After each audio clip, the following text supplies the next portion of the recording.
You are standing in the dark. It is pitch black.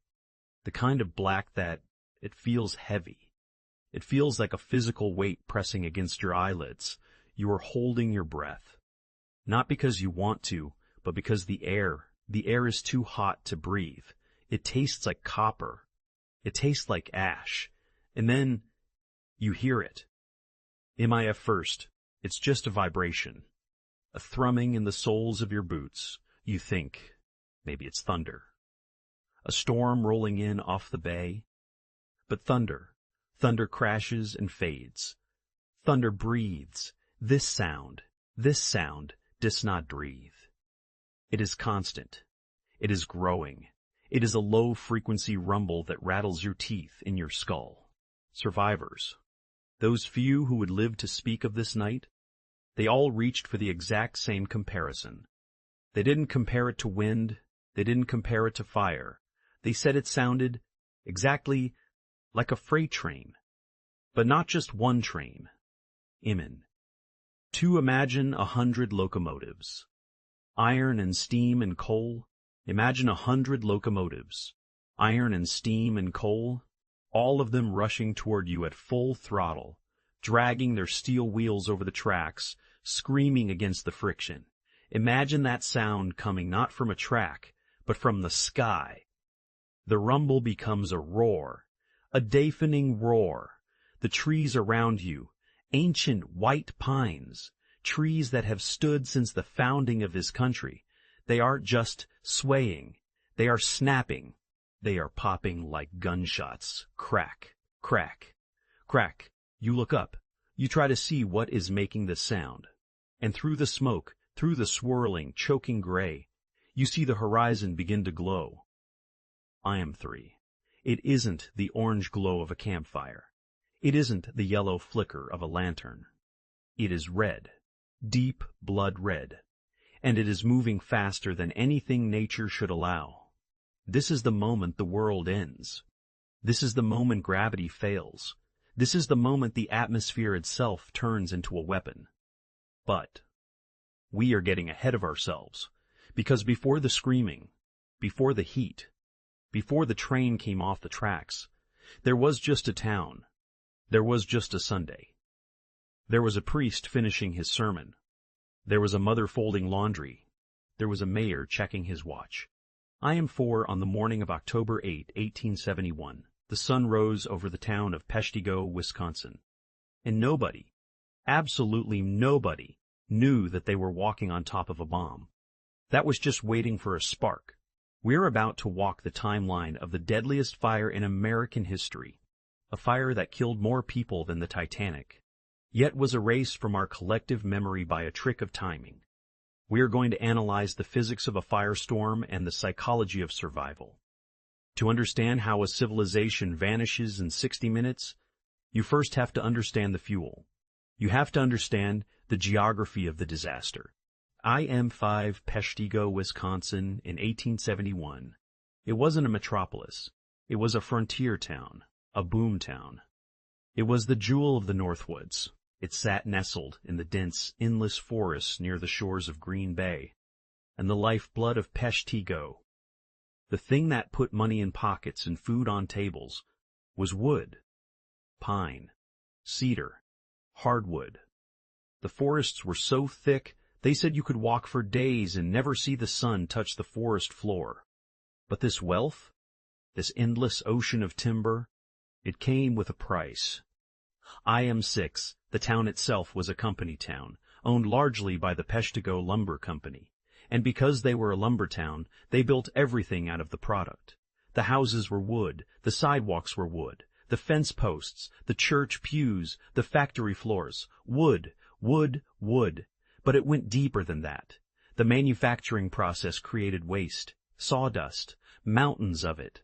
In a modern city, we dispose of waste. In 1871, Peshtigo, they used it. They used sawdust to pave the streets. They used it to insulate the walls of their homes. They used it to stuff their mattresses, not IM7. Think about that. They were sleeping on kindling. They were walking on kindling. The very ground beneath their feet was a layer of flammable dust, feet thick, and then came the drought. The summer and autumn of 1871 weren't just dry, they were historically, catastrophically arid. There had been almost no rain for 3 months. The swamps, the wetlands that usually acted as natural fire breaks, they had evaporated. The peat bogs had turned into dry, powdery bricks. They had evaporated. The peat bogs had turned into dry, powdery bricks. Is immate. The survivors described the atmosphere in the weeks leading up to the fire as brick-riddle. One survivor, a man who worked the timberlines, later recalled that the forest floor was so dry that walking on the fallen leaves didn't sound like rustling. He said, walking on the leaves, it sounded like walking on broken glass. Crunch, crunch. Ipt. 99 Every step was a reminder that the world was thirsty. The air was so dry that static electricity became a nuisance. People reported that touching a doorknob would result in a painful blue spark. If you combed your hair, it would crackle. The entire region was charged. The entire region was waiting. But here is the thing about danger. About living on the edge of a precipice. If you live there long enough, you stop looking down. You stop fearing the fall. This is what psychologists call normalcy bias. M10, the people of Peshtigo were used to fire. It was a tool. Farmers used slash-and-burn tactics to clear land for crops. Railroad crews used fire to clear tracks. Hunters used small fires to flush out game. Smoke was a part of life. In the weeks leading up to October 8th, the air was always hazy. Your eyes always stunned a little bit. There was always the smell of burning pine in the nostrils. It was just Tuesday. It was just life in the Northwoods. Any teen EL1. If you saw smoke on the horizon, you didn't pack your bags. You didn't run. You checked the wind, shrugged your shoulders, and went back to work. They had beaten back small fires a dozen times that summer. They had fought the beast and won. They became complacent. They believed that fire was something they could control, something they could tame. They were wrong. Let's zoom in. Let's look at the faces of the people who are living their last day on Earth. I am 12. We have Father Peter Pernin. Father Pernin is a crucial witness for us. He was the parish priest for the local Catholic Church. He was a man of faith, yes, but he was also a pragmatist. He was observant. He was the kind of man who noticed the small details. On this Sunday, October 8th, Father Pernin is anxious. He wakes up and the air feels wrong. It's heavy, oppressive. He steps outside his rectory, and he looks at the sky. It isn't blue. It isn't gray. Night 14. It is copper. A sickly metallic yellow-orange haze hangs over the town. The sun is just a red disk behind the smoke, like a bloodshot eye staring down at them. There are no shadows. The light is diffused, coming from everywhere and nowhere at once. He notices the birds, or rather, the lack of them. The forest, usually alive with the chatter of jays and crows, is silent. The birds have left. The animals know. Father Pernin conducts his morning mass. But his mind is elsewhere. He keeps glancing at the windows. He sees ash falling, not the usual light dusting, but large gray flakes. Like black snow, he would later write. Silent and incessant. I'm 14. Then, we have the Ellis family. William Ellis. He's the mayor of Peshtigo. He is a man of responsibility. A leader. He has a wife, a family. Will ye, his a what he's a schwy? He lives in a nice home on the edge of town. For Mayor Ellis, this Sunday is a balancing act. He knows the danger, he can smell the smoke, he sees the worried looks on the faces of his constituents. But he also knows that panic is dangerous. Panic shuts down commerce. Panic causes accidents. I am 15. He has to be the rock. He has to project calm. So, when his wife asks him, William, should we pack the wagon? Should we take the children to the river? He hesitates. He looks at his sturdy house. He looks at the town he helps run. He thinks of the fire engine, the pride of Peshtigo, a 1,000-pound machine of iron and brass that they just purchased. It can pump water faster than any bucket brigade. They are prepared. No, he says. We stay. It will pass. It always passes. IM-16, that decision, that moment of hesitation, is the tragedy of leadership in the face of the unknown. He is applying the logic of the past to a threat that has no precedent. And while the Ellis family sits down for their Sunday dinner, miles away to the southwest, the beast is waking up. Let's track the timeline. Let's watch the countdown. 2 p.m. Nightmine 17. The wind begins to pick up. It's a hot wind. It's blowing from the southwest. This is crucial. It's blowing from the direction of the drought-stricken prairie, fanning the flames that are already smoldering in the deep woods. Father Pernin is in his garden. He notices a strange phenomenon. The flowers, the late-blooming asters, they are wilting. Not from lack of water, but from the heat of the air itself. The temperature is rising. It's October in Wisconsin.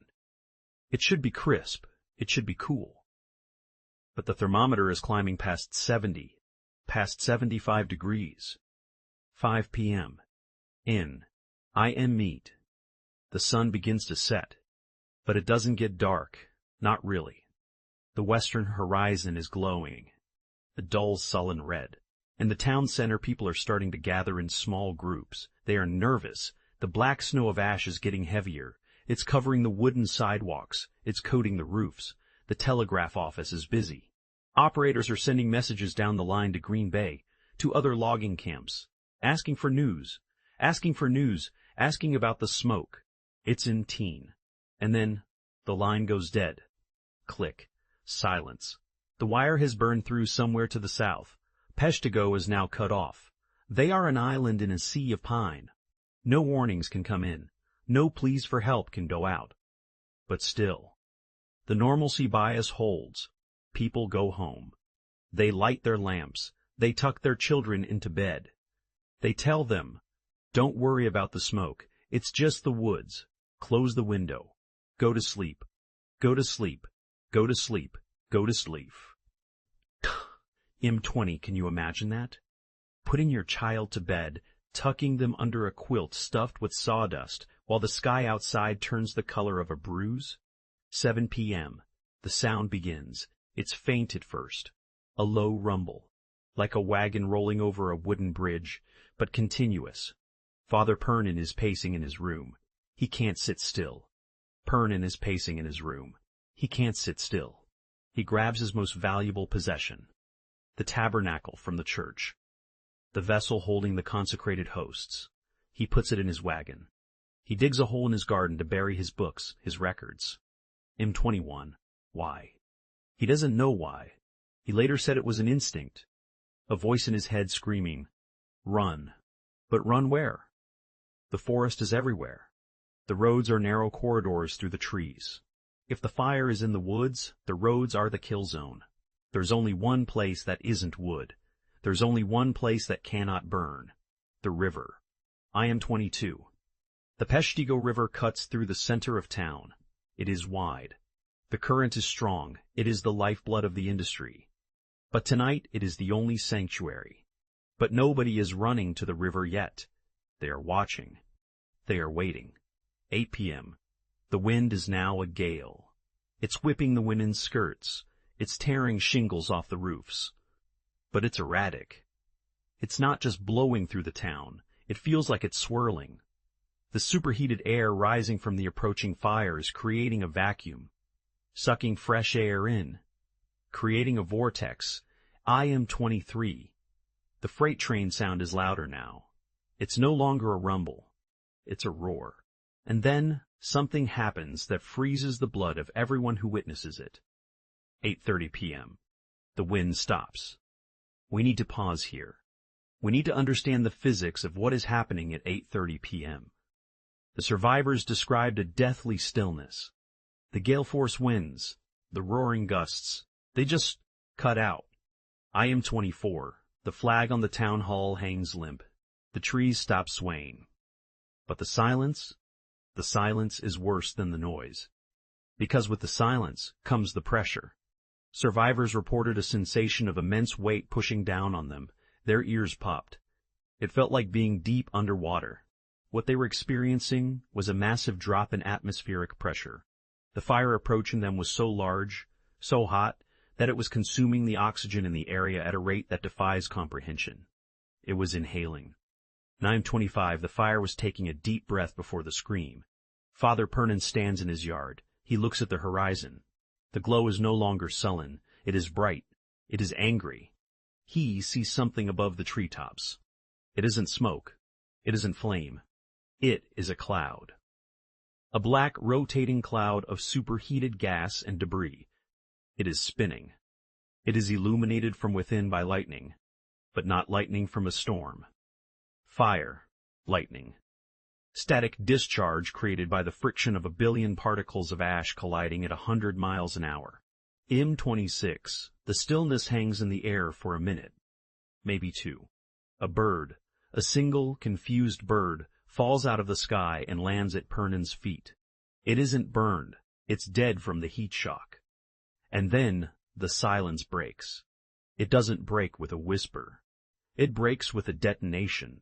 A blast of wind hits the town, not from the south, but from above, a downdraft of fire. I am 27. A house down the street, the home of a neighbor, doesn't just catch fire. It explodes. I want you to visualize that. It doesn't start at the corner and spread. The entire structure, superheated by the gas, reaches its flashpoint simultaneously. The windows blow out. The roof lifts off. In 1 second, it is a home. In the next second, it is a home. In the next second, it is a home. In the next second, it is a fire vial. He screams for his horse. He screams for his neighbors. To the river! To the river! But his voice is lost. M28, because the freight train has arrived. The roar is now so loud that people cannot hear each other scream from 2 feet away. The sky turns a blinding, incandescent white. The normalcy bias is dawn. The illusion of safety is shattered. The town of Peshtigo has exactly 60 minutes left to live. The monster is not on the horizon anymore. The monster is here. This is the point of no return. N29. If you thought the darkness was scary, wait until you see the light. 8:30 p.m. The house down the street has just exploded. Not burned. Exploded. Let's slow this second down. We need to understand the mechanics of what just happened, because it defies everything we know about structure fires. When wood is heated to extreme temperatures without enough oxygen to combust immediately, it undergoes a process called pyrolysis. It releases flammable gases, methane, methanol, volatile organic compounds. These gases fill the rooms. They fill the attics. They turn a home, a sanctuary, into a pressurized bomb. I am 30. All it takes is a window breaking, a door opening, a sudden gust of wind introducing a fresh stream of oxygen. Whoosh! The mixture ignites all at once. The expansion of gas blows the roof off the joists. It sends the walls flying outward like playing cards. This is what Father Pernin sees. He sees his neighbor's house disintegrate into a spray of burning splinters. And then, the wind hits him. This isn't a gust. This is a physical blow. A hammer made of air. Father Pernin is a grown man. He is strong. But the wind lifts him. Literally lifts him off his feet and throws him into the dirt. He scrambles to get up. He grabs the reins of his horse. The animal is screaming a high, shrill sound of pure terror that cuts through the roar. He looks up at the sky. The copper haze is gone. The red glow is gone. The sky is now a blinding, incandescent violet white. Why violet? Because the fire is burning so hot, approaching 2,000 degrees Fahrenheit, that it is ionizing the air. It is stripping the electrons from the oxygen atoms. You are looking at a plasma storm. The freight train roar is now so loud that it vibrates the fluid in your inner ear. It makes you dizzy. It makes you nauseous. Survivors later said they couldn't hear the houses exploding anymore. They couldn't hear the trees snapping. The background noise had become a solid wall of sound. Pernin yells to his dog. He yells to his neighbors, but no sound comes out. The wind tears the words from his throat before they can form. He drags his wagon. He has the Tabernacle inside it, the gold vessel. He is obsessed with saving it. It is his duty. It is his anchor to sanity. He reaches the street, and what he sees there is a vision of hell that no artist could paint. The air is filled with projectiles, not just sparks, not just embers. Whole planks of burning wood are flying horizontally at 80 miles an hour. Sheets of tin roofing are spinning through the air like razor blades, and the sand. Remember the drought? Remember the drought soil? The wind is whipping the sand up from the streets. But because the air is superheated, the sand is hot. It stings like a swarm of hornets. It scours the skin. It blinds the eyes. People are pouring out of their houses now. They are stumbling into this maelstrom. Some are carrying trunks of clothes. Some are carrying silverware. One woman is seen carrying a heavy clock, while her child trails behind her, empty-handed. Panic does strange things to the human brain. It short-circuits our logic. We grab what is familiar, not what is necessary. But the wind has no mercy. It grabs a woman on the corner. It lifts her skirt, catches her like a sail, and tosses her against a fence. It grabs a man trying to cross the street and rolls him over and over like a tumbleweed. And above them, towering over the town, the column of fire begins to rotate. This is the killer. This is the anomaly. This is the fire tornado. Let's pause the action for a moment to look at the monster itself. Technically, meteorologists call this a pyro-tornadic event. It happens when the heat from a fire is so intense that it creates its own weather system. The hot air rises violently, punching a hole in the atmosphere. Cool air from the jet stream rushes down to fill the void. This collision creates spin. But in Peshtigo, it wasn't just one tornado. The survivors described great balls of fire detaching from the main cloud and bouncing through the town. These were vortices, spinning eddies of gas that acted like sentient things. They didn't burn everything in a line. They skipped. One survivor watched as a ball of fire descended on a general store. It touched the roof. Instantly, the building was engulfed. But the building next to it, a wooden shed, was untouched. It was capricious. It was random. And it was fast. Back on the street, the main fire front hits the edge of town. This is where the geography of Peshtigo becomes a death trap. Remember, the town is built on sawdust. The streets are paved with it. The fire doesn't have to jump from house to house. It travels along the ground. The streets themselves catch fire. Imagine running down a road and the road is burning beneath your boots. Father Pernin is struggling. He loses his horse. The animal breaks free, terrified by a falling tree, and bolts into the darkness. Pernin is alone now. He has to pull the wagon himself. He is dragging it toward the river. But the path is blocked. A group of men are standing in the middle of the street. They are shouting. They are heaving on a rope. They are the volunteer fire brigade. And they are trying to save the engine. The fire wagon. The pride of Peshtigo. A massive, hand-pumped iron machine. It's a tragic tableau. These men, brave men, are trying to fight a volcano with a squirt gun. They are pumping the handles. They are aiming the nozzle at a burning storefront. But the stream of water, it never hits the building. The heat is so intense that the water evaporates in midair. It turns to steam before it can touch the flames. They realize it's hopeless. The paint on the fire engine begins to bubble. The handle becomes too hot to touch. They drop the ropes. They run. We need to talk about that engine, because the next morning when the sun rises, that engine will be a testament to the physics of this night. Forensic analysis of the wreckage would later show that the heavy iron wheels of the fire engine had melted. Do you know the melting point of cast iron? It is roughly 2,200 degrees Fahrenheit. Wood fires, even big forest fires, typically burn at around 1,500 degrees. This means the fire in Peshtigo was burning hotter than a cremation chamber. It was burning hot enough to liquefy metal in the middle of an open street. If it could do that to iron, imagine what it was doing to flesh. While Father Pernin fights his way to the river, let's go back to the Ellis house. Mayor William Ellis. The man who decided to stay. The man who said, "It will pass." He is standing in his parlor. The windows are rattling so hard they threaten to shatter. The roar outside is apocalyptic. But inside it is strangely quiet. This is the psychological horror of the freeze response.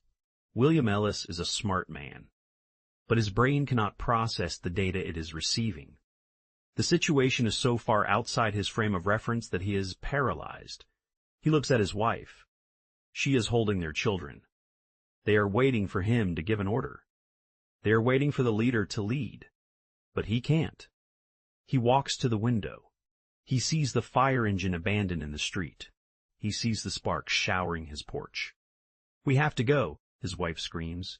"William, we have to go!" But he waits. Maybe he's thinking about his property. Maybe he's thinking about his dignity. Or maybe he's just waiting for the wind to die down. Just for a second. Just to break in the chaos so they can make a run for it. But the break never comes. The heat inside the house begins to rise. The varnish on the furniture starts to bubble. The curtains smoke. Finally, the survival instinct overrides the denial. "Run," he whispers. Then louder. "Run." They grab the children. They open the back door. And the world ends.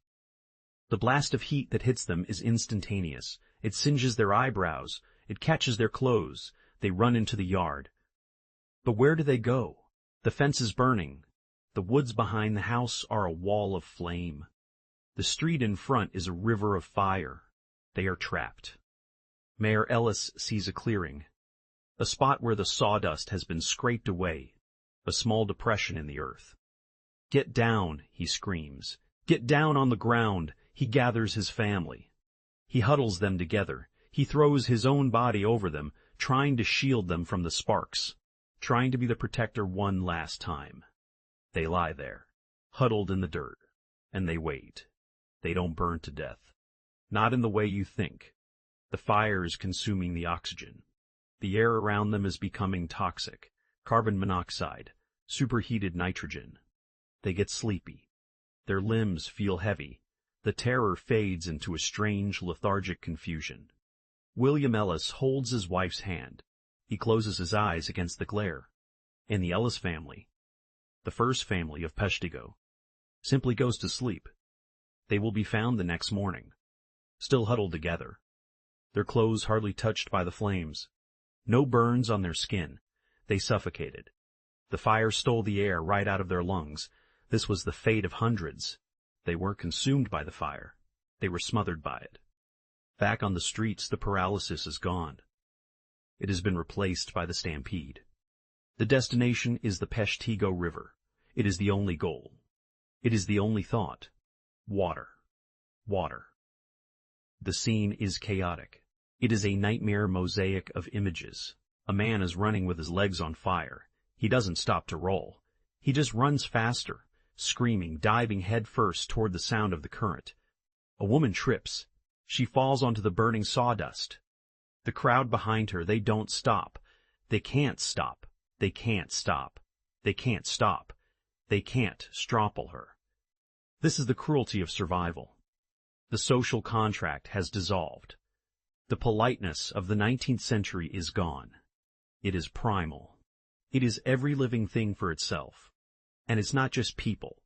This is one of the most haunting details of the Peshtigo Fire. The animals. Out of the smoke come the horses, scores of them, freed from their stables or having kicked their way out. They are galloping blindly through the crowds, their manes smoking, their eyes wide with madness. Cows, pigs, dogs. A survivor recalled seeing a bear, a wild black bear, running alongside a family down the main street. The bear didn't look at the humans. The humans didn't look at the bear. They were united by the same terror, running from the same predator. Father Pernin is in the thick of it. He is being jostled. He is being burned. His cassock is smoking. He reaches the riverbank, but the riverbank is a cliff, a steep drop to the water below.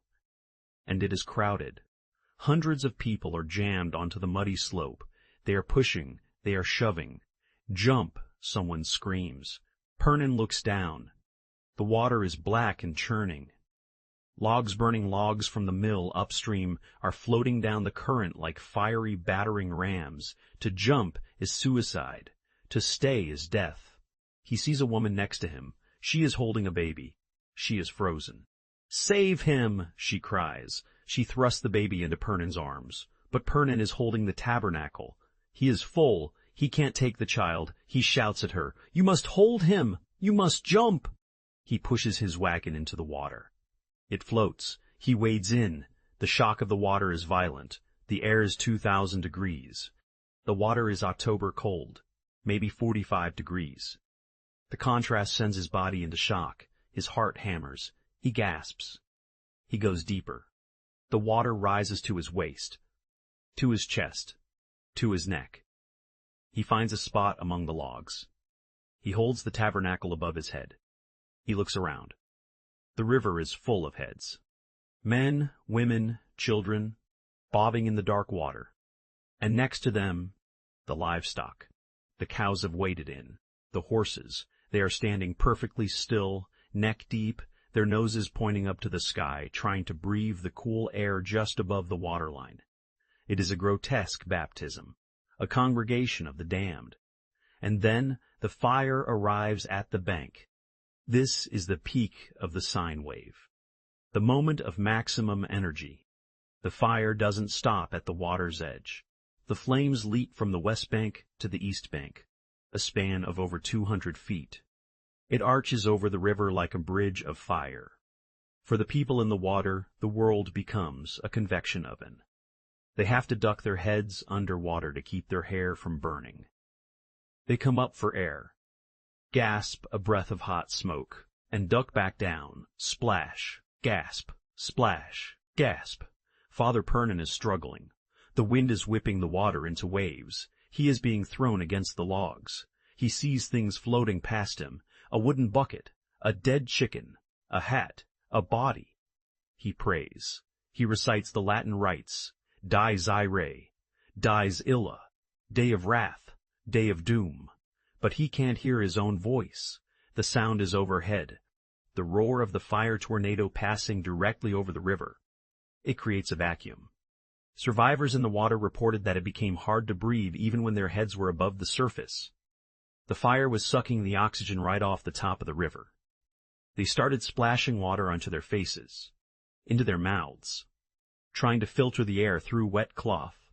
One survivor, a young girl, remembered her mother taking off her petticoat, soaking it in the river and throwing it over their heads like a tent.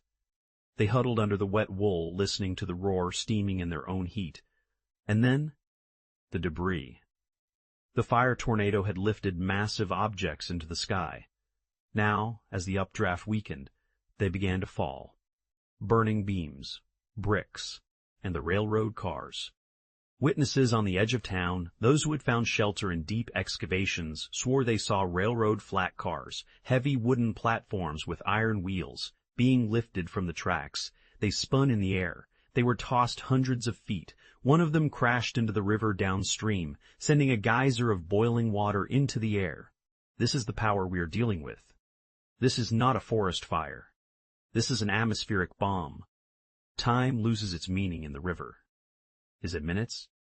Is it hours? Father Pernin's arms are numb. He is holding the Tabernacle up, his muscles locking in a rigor of determination. He is shivering uncontrollably from the cold water, while the skin on his face blisters from the radiant heat. He looks at the people around him. Their eyes are wide. White circles in soot-blackened faces. Nobody is screaming anymore. They are past screaming. They are just existing. They are enduring.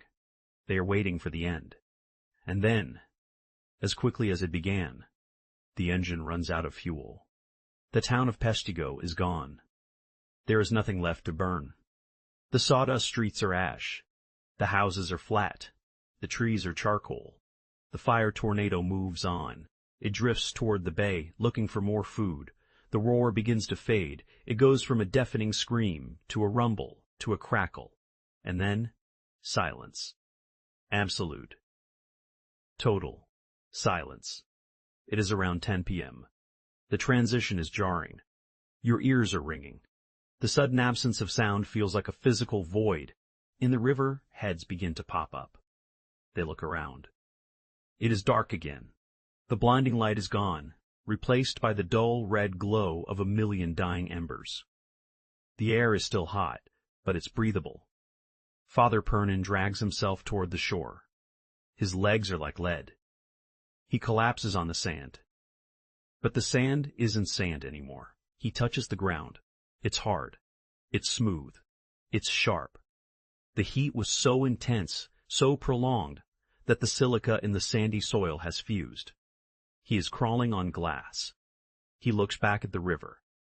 The survivors are slowly emerging, like ghosts rising from the grave. They are dripping wet. They are shivering. They are silent. There is no celebration. There is no joy. There is only the stunned, hollow realization of what has been lost. A woman calls out a name. Thomas? It's a small sound. A whisper in the dark. Thomas? No answer? Just the hiss of steam rising from the river. Just the crackle of the cooling glass. The monster has passed. But the horror of the aftermath is just beginning. We left them in the dark. Let's go back to the river. It is 3 a.m. The fire tornado has lifted, but the danger has shifted forms. It has shifted from heat to cold. This is the cruelest irony of the Peshtigo Fire. The survivors have just escaped an oven. They have just survived temperatures that melted iron. But now they are neck-deep in the Peshtigo River in October in Wisconsin. The water temperature is plummeting.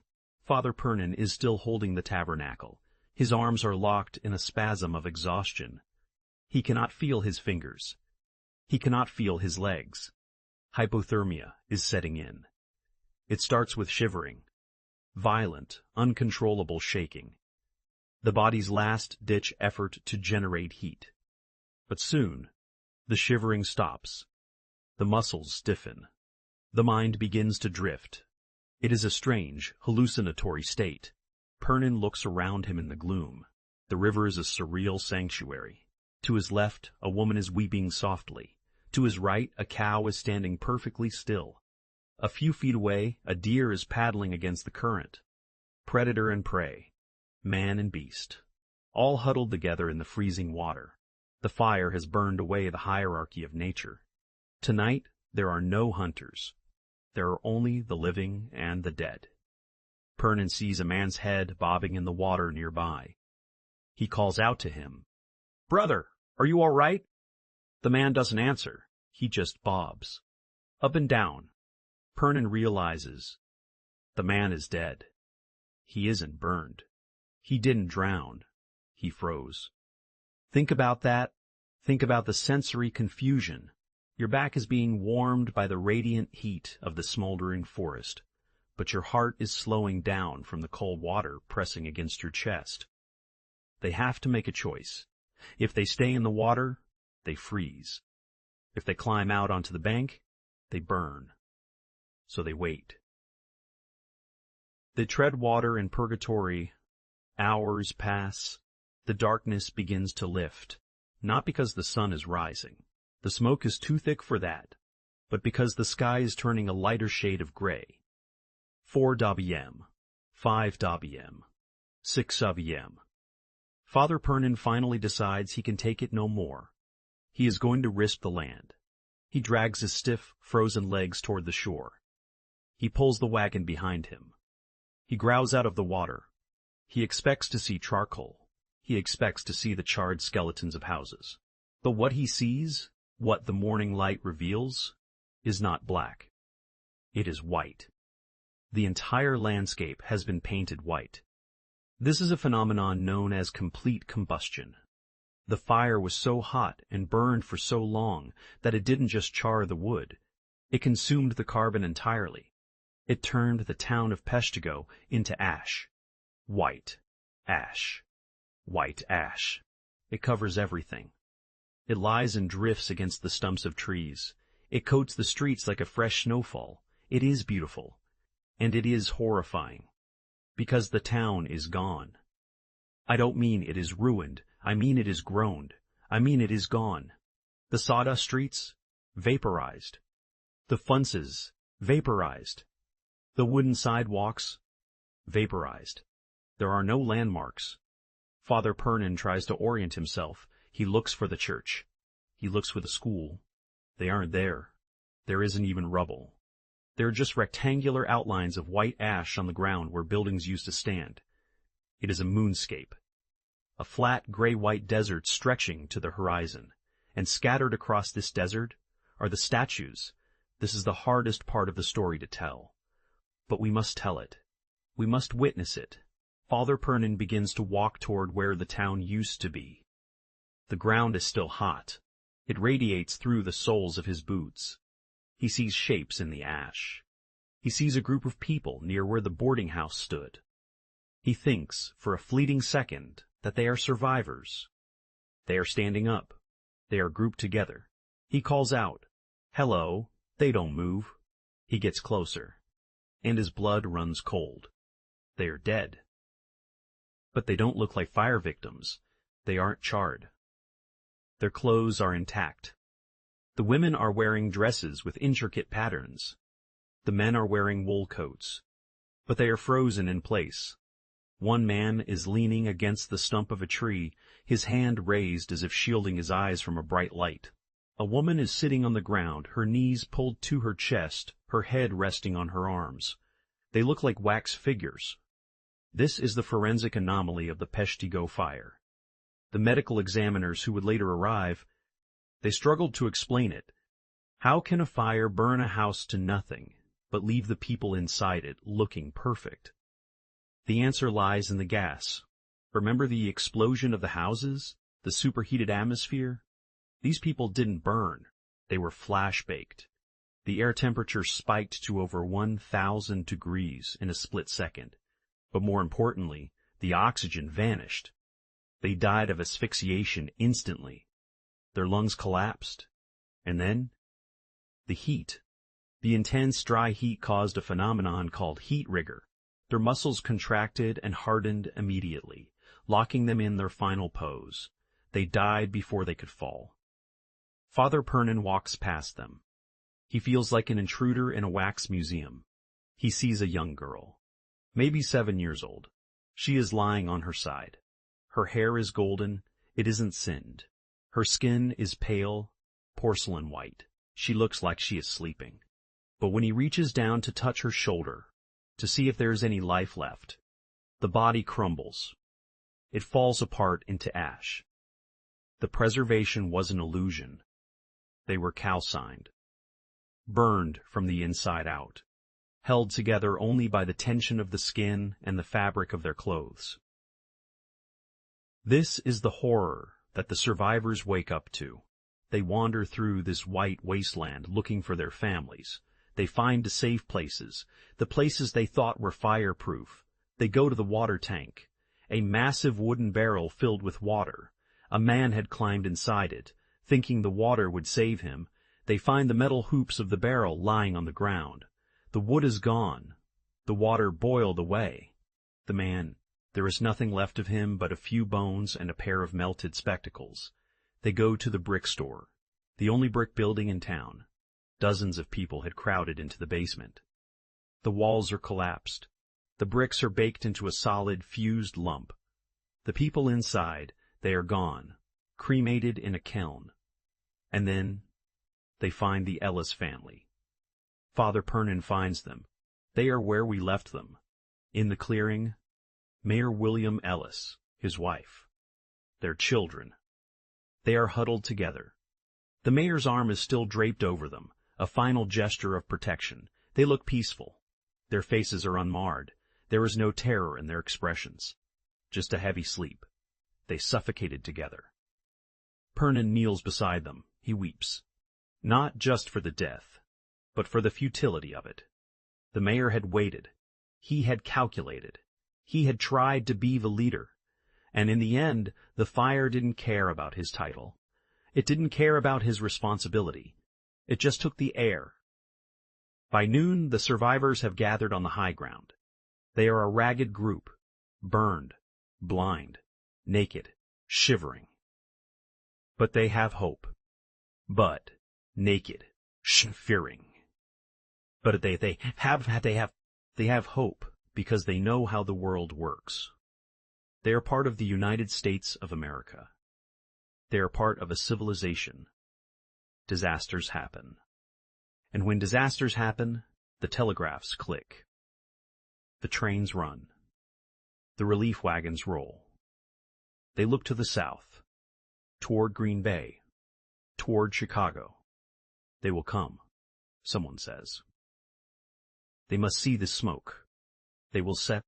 They imagine the headlines in the newspapers. Trady in Wisconsin. Peshtigo destroyed. Nation mourns. They imagine the doctors arriving, the blankets, the food. So they wait. Monday passes. The food. So they wait. Monday passes. No help comes. Tuesday passes. No help comes. The telegraph lines are down, yes. But surely, someone knows.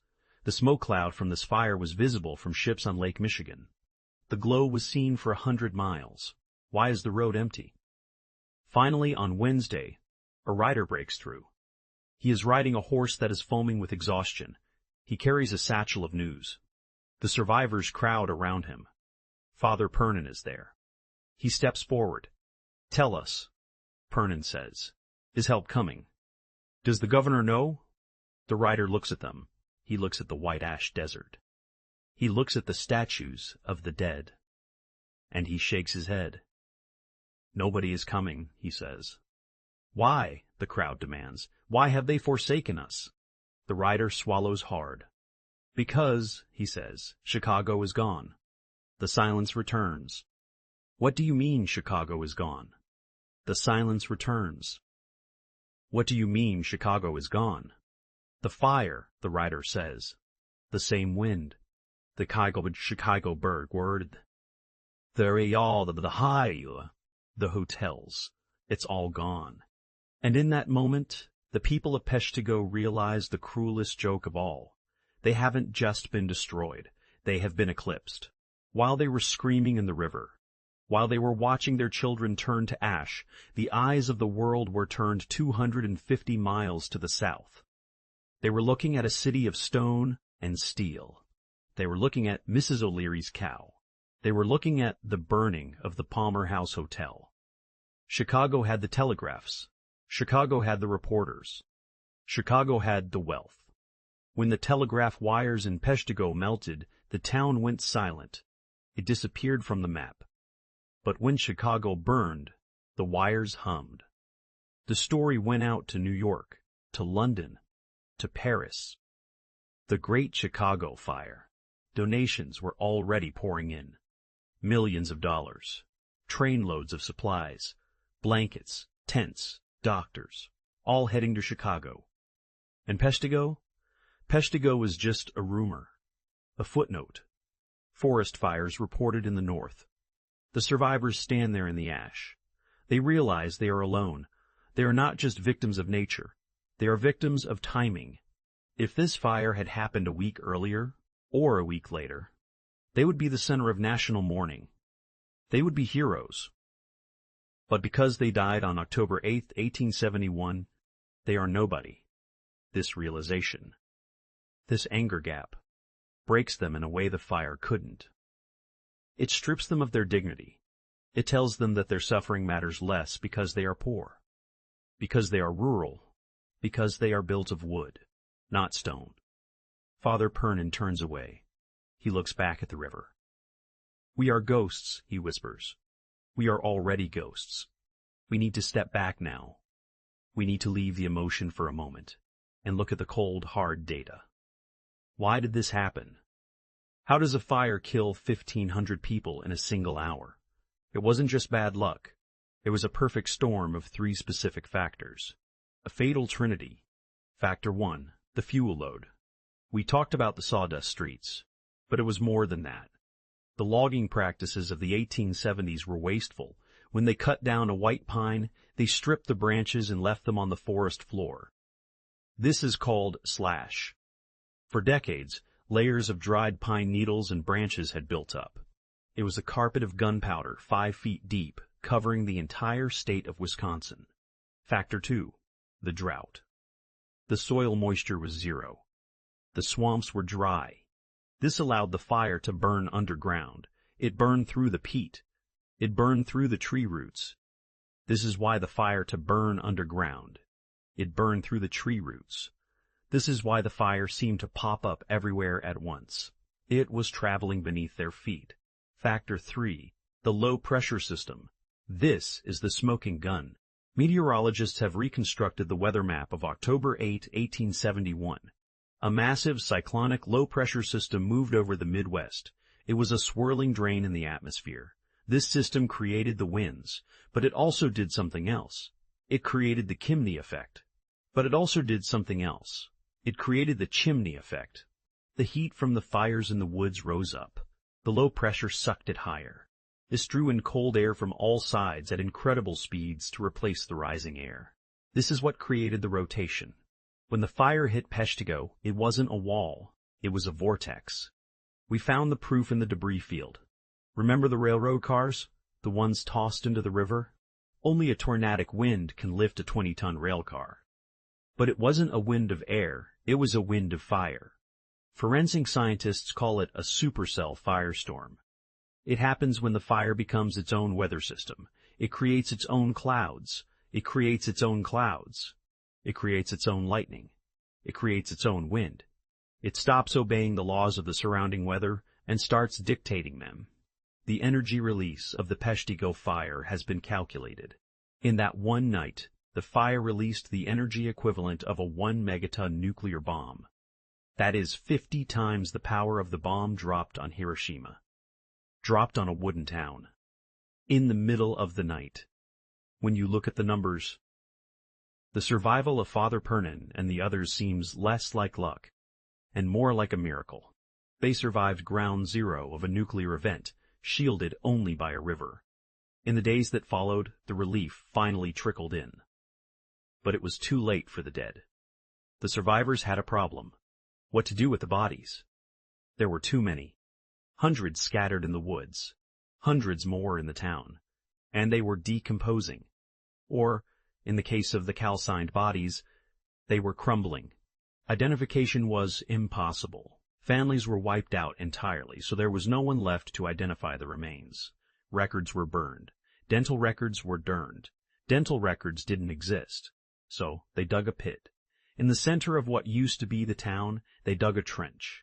They carried the bodies, the statues, the charred remnants, the bones, and they laid them side by side. 350 people. Men, women, children, strangers, and neighbors. They buried them together. Today, if you go to Peshtigo, you can visit the Fire Cemetery. It is a quiet place. There are pine trees again. The grass is green. There is a marker there. It's simple. It says, "In memory of the unknown dead of the Peshtigo Fire." It is the first mass grave in Wisconsin history. But the real legacy isn't the grave. The real legacy is the knowledge. Because of Peshtigo and because of Chicago, the world changed. We learned. The National Weather Service began to issue fire weather watches. We developed the science of forestry management. We learned that you cannot build a town out of kindling and hope for the best. But for the people of Peshtigo, that is cold comfort. Father Pernin survived. He rebuilt his church. He wrote his memoir, "The Finger of God is There." He never fully recovered. He lived the rest of his life with a tremor in his hands. He couldn't stand the sound of the wind.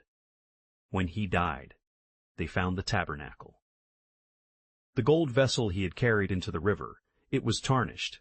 It was dented. But it was unburned. It sits in a museum now, a small golden witness to the night the sky fell. We like to think that we have conquered nature. We build our cities. We pave our roads. We check our weather apps. We feel safe. But Peshtigo reminds us of a humble, terrifying truth. We exist only by the permission of the atmosphere. All it takes is a shift in the wind, a drop in pressure, a spark in the wrong place. And everything we are, everything we have built, can be erased in 60 minutes. The people of Peshtigo were not fools. They were hard-working. They were brave. They were just like us. They looked at the smoke on the horizon and said, "It will pass." Next time you smell smoke in the air, next time the wind picks up, and the sky turns a strange coppery color, Remember Father Pernin. Remember the Ellis family. Don't wait, don't check your watch. Run. Because the freight train is always out there, waiting for the signal. This has been a production of the Disaster Timeline. If you were moved by the story of the forgotten dead of Peshtigo, please share this episode. Help us write them back into history. Until next time, keep your eyes on the horizon.